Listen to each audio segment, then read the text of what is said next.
ভাইরা আমার, আল্লাহর নবী হযরত ইউনূস আলাইহিস সালাম তার সম্প্রদায়কে দ্বীনের দাওয়াত দিলেন। তার সম্প্রদায় দ্বীনের দাওয়াত কবুল করলো না।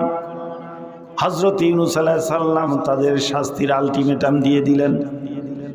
নির্ধারিত দিন যখন শাস্তি আসবে, আল্লাহর নবী ইউনূস আলাইহিস সালাম এলাকা ছেড়ে চলে গেলেন। যখন নির্ধারিত দিন চলে আসলো, ওই জনপদের লোকেরা তাদের সন্তান সন্ততি ছেলে মেয়ে চতুষ্পদ গৃহপালিত জন্তুগুলো নিয়ে বনের ভিতরে চলে গেল। সন্তানগুলোকে এক জায়গায় রাখা হলো। এরপরে আল্লাহ তাআলার কাছে প্রার্থনা শুরু করে দিল, আল্লাহ তাআলা, আমরা তওবা করলাম, এরপর কালেমা পড়লাম, তুমি আমাদের থেকে তোমার শাস্তি হটায় না। আল্লাহ রাব্বুল আলামিন তাদের শাস্তি কবুল, দোয়া কবুল করলেন, তাদের থেকে শাস্তি হটায় দিলেন। যখন নির্ধারিত সময় অতিবাহিত হয়ে গেল, হযরত ইউনূস আলাইহিস সালাম লক্ষ্য করলেন তাদের উপর তো শাস্তি আসলো না। হযরত ইউনূস আলাইহিস সালাম আর তার সম্প্রদায়ের ভিতরে ফিরে আসলো না। সে চিন্তা করলো, আমি যদি এখন আমার সমাজের ভিতরে যাই, আমি মিথ্যাবাদী হিসেবে গণ্য হব। আর তখন ইউনূস আলাইহিস সালামের সম্প্রদায়ের ভিতরে ওই সময় যে শরীয়ত ছিল, মিথ্যার শাস্তি হলো তাকে হত্যা করা। আল্লাহর নবী হযরত ইউনূস আলাইহিস সালাম চিন্তা করলেন, আমি এখন যদি আমার সম্প্রদায়ের ভিতরে যাই, এরা তো আমাকে মিথ্যা কথা বলার জন্য আমাকে হত্যা করবে। এই জন্য হযরত ইউনূস আলাইহিস সালাম সেই এলাকা থেকে দূরে চলে যাচ্ছে। সামনে বিশাল সাগর, নৌকাতে পাড়ি দিতে হবে। নৌকা পাড়ি দেওয়ার জন্য হযরত ইউনূস আলাইহিস সালাম নৌকার উপরে উঠলেন। নৌকা ডুবু ডুবু ভাব, নৌকা ছেড়ে দিল। নৌকা যখন বহু দূর চলে গেল, তখন নৌকার লোকেরা সিদ্ধান্ত নিল, এই নৌকা থেকে যদি একজন লোককে ফেলে দেওয়া যায়, পানিতে নামিয়ে দেওয়া যায়, তাহলে নৌকা সহি সালামতে গন্তব্যস্থলে পৌঁছবে। এজন্য তারা লটারি করল। লটারিতে আল্লাহর নবী হযরত ইউনূস আলাইহিস সালামের নাম উঠে আসলো। আবার লটারি করলো, ইউনূস আলাইহিস সালামের নাম উঠল। তৃতীয়বার লটারি করলো, ইউনূস আলাইহিস সালামের নাম উঠল।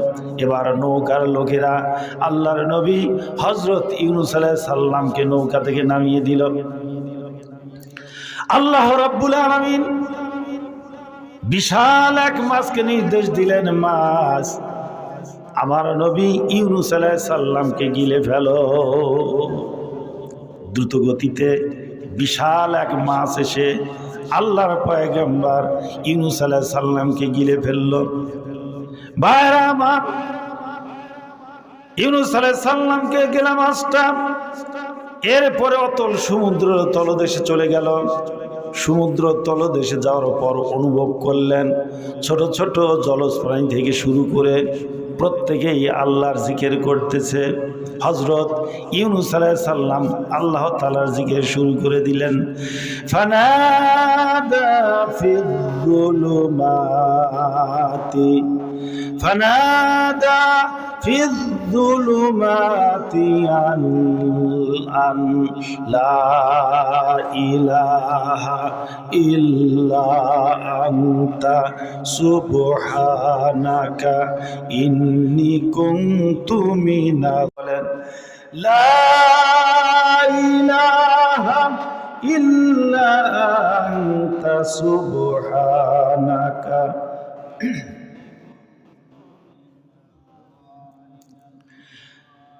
ভাইরা আমার, আল্লাহ রাব্বুল আলামিন বলেন, ইউনূস, অতল সমুদ্র তলদেশ থেকে ডেকেছ, তোমার ডাক কওমের কোন লোক শোনে নাই, সম্প্রদায়ের লোক শোনে নাই, আরশে আজিমের মালিক আমি রব্বুল আলামিন শুনেছি। ফাস্তাজাবনা লাহু, আমি তোমার প্রার্থনা শুনেছি।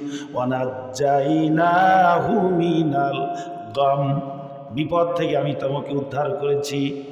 শুধু তাই নয়, যদি পৃথিবীর বুকে কোনো বান্দা, যদি কোনো মোমেন বান্দা বিপদগ্রস্ত হয়ে যায়, তুমি যেরকম আমাকে স্মরণ করলে, এইভাবে যদি ওই মোমেন বান্দা বিপদগ্রস্ত হওয়ার পর আমি আল্লাহ আমাকে স্মরণ করে, তোমাকে যেরকম আমি বিপদ থেকে উদ্ধার করলাম, ওই মোমেন বান্দাকেও আমি বিপদ থেকে এইভাবে উদ্ধার করব। বলেন সুবহানাল্লাহ।